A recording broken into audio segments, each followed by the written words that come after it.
নমস্কাৰ বন্ধুসকল, আপোনালোক সকলোকে পুনৰ এবাৰ এই চেনেলটিলৈ স্বাগতম জনাইছোঁ। আজিৰ এই ভিডিঅ'টোত আলোচনা কৰিম স্বপ্নদোষ বা নাইট ফল বেমাৰৰ বিষয়ে। স্বপ্নদোষ বা নাইট ফল কি কাৰণত হয় সেইটো জনাৰ আগতে এইটো জানি লোৱাটো ভাল হ'ব যে স্বপ্নদোষ বা নাইট ফল মানে কি। স্বপ্নদোষ মানে হ'ল সাধাৰণ ভাষাত ক'বলৈ গ'লে ই এটা নৰ্মেল বেমাৰ যিটো সপোনত দেখে, আৰু এই বেমাৰটো প্ৰায় 15 বছৰ বয়সৰ পৰা 30 বছৰ বয়সৰ ল'ৰাবিলাকৰ বেছিকৈ হয়। এই বেমাৰটো হ'লে আপোনাৰ যিকোনো ছোৱালীৰ লগত শাৰীৰিক সম্পৰ্ক কৰা দেখিব আৰু সপোনতে আপোনাৰ বীৰ্য বাহিৰ হ'ব। সকলো ল'ৰাৰ ক্ষেত্ৰতে এই বেমাৰটো হোৱা দেখা যায়। কেৱল ল'ৰাৰেই নহয়, স্বপ্নদোষ ছোৱালীবিলাকৰো হয়, যাক কোৱা হয় হোৱাইট ডিছচাৰ্জ। আজি এই বিষয়ে থকা সকলোবিলাক প্ৰশ্নৰ উত্তৰ মই এই ভিডিঅ'টোৰ জৰিয়তে ক'ম। আশা কৰোঁ ভিডিঅ'টো শেষলৈকে চাব, আৰু আপুনি যদি মোৰ চেনেলটো প্ৰথমবাৰৰ বাবে ভিজিট কৰিছে তেনেহ'লে চেনেলটো ছাবস্ক্ৰাইব কৰি বেল আইকনটো প্ৰেছ কৰি অল কৰি ল'ব, যাতে মোৰ প্ৰত্যেকটো নতুন ভিডিঅ'ৰ নটিফিকেশ্যন আপোনাৰ মোবাইল স্ক্ৰীনত পোনপ্ৰথমে দেখিবলৈ পায়। বলক এতিয়া ভিডিঅ'টো আৰম্ভ কৰোঁ। এই বেমাৰটো কি কাৰণত হয়? বিভিন্ন কাৰণত।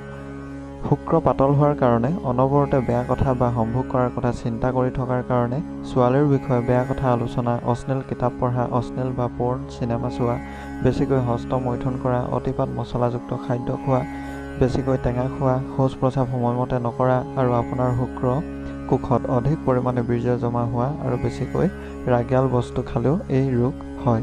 এতিয়া কথা হ'ল, এই বেমাৰটো হ'লে আপুনি খুব দুৰ্বল হৈ যাব নেকি? আপোনাৰ ষ্টেমিনাৰ কমি যাব নেকি? ক্ষীণাই যাব নেকি? মোৰ চেহেৰাটো দেখিবলৈ বেয়া হৈ যাব নেকি? আদি নানা ধৰণৰ প্ৰশ্ন হয়। কিন্তু যদি আপুনি এই কথাবিলাক চিন্তা কৰি আপুনি টোপনি ক্ষতি কৰিছে, তেতিয়াহে আপোনাৰ এই লক্ষণকেইটা দেখিবলৈ পাব। যদি আপুনি এইটো নৰ্মেল কথা বুলি ভাবি পুনৰ আপুনি যদি সম্পূৰ্ণকৈ আপোনাৰ টোপনি পূৰ কৰে, তেতিয়া আপোনাৰ শৰীৰত কোনো ধৰণৰ ক্ষতি নহয়। হয়, যদি বোলে আপুনি সদায় বা সপ্তাহটোত 4-5 বাৰকৈ এই স্বপ্নদোষৰ চিকাৰ হয়, তেতিয়া আপোনাৰ শৰীৰৰ বিসংগতি হ'ব পাৰে। যদি আপোনাৰ এই ৰোগ প্ৰায় হৈ থাকে, তেতিয়া মই এই ভিডিঅ'টোত কেইটামান বনদৰৱৰ বিষয়ে ক'ম। সেইকেইটা আপুনি নিয়মীয়াকৈ খালে এই ৰোগৰ পৰা পৰিত্ৰাণ পাব। গতিকে ভিডিঅ'টো শেষলৈকে চাই থাকিব। এই ৰোগ হ'লে সকলোৱে গম পায়েই নিশ্চয় যে ৰোগটোৰ লক্ষণ কি। বাৰু যিসকলে নাজানে তেওঁলোকৰ বাবে কি লক্ষণে দেখা দিয়ে তাক জানি লওঁ আহক। টোপনিৰ অৱস্থাত সপোনৰ দ্বাৰা যিকোনো ছোৱালীৰ লগত সম্ভোগ বা শাৰীৰিক সম্পৰ্ক কৰা দেখে, আৰু বীৰ্য বা শুক্ৰ আপোনাৰ গুপ্তাংগৰ জৰিয়তে বাহিৰলৈ ওলায়। সঘনাই যদি এই বেমাৰ হয়, তেতিয়া শৰীৰ দুৰ্বল হ'ব পাৰে, চকু দুটা ভিতৰলৈ সোমাই যাব, মনৰ উৎসাহ, উদ্যম শক্তি, স্মৃতি শক্তি হ্ৰাস পাব, আৰু যদি আপোনাৰ এইটো বেমাৰ দৈনিক হ'বলৈ হয়, তেতিয়া পাছলৈ আপোনাৰ সন্তান জন্ম দিয়া ক্ষমতাটো হেৰাই যাব পাৰে। এতিয়া এই ৰোগে দেখা দিলে বহুতে ডক্তৰৰ ওচৰলৈ যাবলৈ লাজ কৰে বা ক'বলৈ লাজ লাগে। সেয়েহে কেনেকৈ ঘৰুৱা চিকিৎসা কৰি বা নিজে তৈয়াৰ কৰা বনদৰৱ খাই এই ৰোগৰ পৰা পৰিত্ৰাণ পাব তাক জানি লোৱাটো অতি প্ৰয়োজনীয়। আমলখিৰ ৰস মৌ জোলৰ সৈতে আপুনি নিয়মীয়াকৈ যদি খায়, তেতিয়া আপুনি এই স্বপ্নদোষৰ পৰা পৰিত্ৰাণ পাব। 10 গ্ৰাম পৰিমাণৰ অশ্বগন্ধাৰ গুড়ি গৰম নকৰা গাখীৰৰ লগত 15-20 দিন একেৰাহে যদি খায়, এই স্বপ্নদোষ আপোনাৰ নাইকিয়া হ'ব। 3 নম্বৰ, 2 গ্ৰাম জেতুকা পাতৰ ৰস অলপ চেনিত এগিলাচ গাখীৰ মিহলাই দিনে দুবাৰকৈ একেৰাহে যদি খায়, আপুনি এই স্বপ্নদোষৰ পৰা পৰিত্ৰাণ পাব। নাৰ্জী ফুলৰ ক'লা গুটিবোৰ 12 গ্ৰাম লৈ তাক গুড়ি কৰি চেনিৰ সৈতে এমাহমান খালে এই ৰোগ ভাল হয়। শিমলু গছৰ আঠা 2 গ্ৰাম আৰু 25 গ্ৰাম মিচিৰি আৰু 250 মিলিলিটাৰ গাখীৰ মিহলি কৰি খালে স্বপ্নদোষ আৰোগ্য হয়। পকা ভীমকলৰ গুটিবিলাক চালি মঙহাল অংশটো যদি 200 গ্ৰাম লৈ তাত 250 মিলিলিটাৰমান গাখীৰ মিহলি কৰি ৰাতিপুৱা কিছুদিন যদি খায়, আপোনাৰ এই স্বপ্নদোষৰ পৰা আৰোগ্য হয়। শৌচ খোলোচা কৰিবলৈ শিলিখা গুড়ি গুড়ৰ সৈতে ত্ৰিফলা পানীত মিহলাই খালে মানে এই ৰোগ আপোনাৰ নিৰাময় হয়। 50 গ্ৰাম ৰঙা পিঁয়াজ, 60 গ্ৰাম ঘিউ আৰু 250 মিলিলিটাৰ গৰুৰ গাখীৰ মিহলাই উতলাই অলপ ডাঠ হ'লে তাত মিচিৰি মিহলাই ৰাতিপুৱা 1 মাহমান লেঠাৰিকৈ খালে এই স্বপ্নদোষ আপোনাৰ নাইকিয়া হ'ব।